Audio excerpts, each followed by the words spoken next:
கோலமிடுவதற்கான காரணம் என்ன? ஆடியில் அம்மனும், புரட்டாசியில் பெருமாளும், மார்கழியில் அனைத்து தெய்வங்களும் என மாதத்துக்கு ஒரு தெய்வம் என வழிபட வகுத்துள்ளார்கள் நம் முன்னோர்.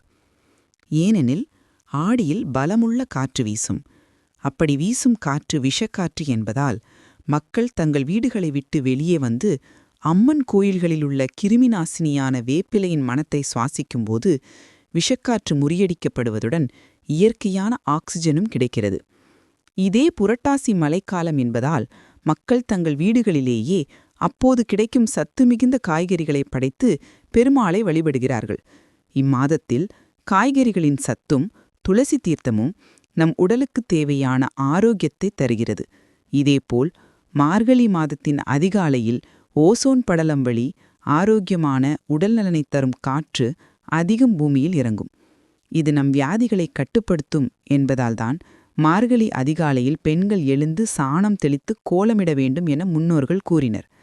நம் உடலில் 80% ஆக்சிஜனும் 20% கரியமில வாயுவும் இருக்க வேண்டும். தவறான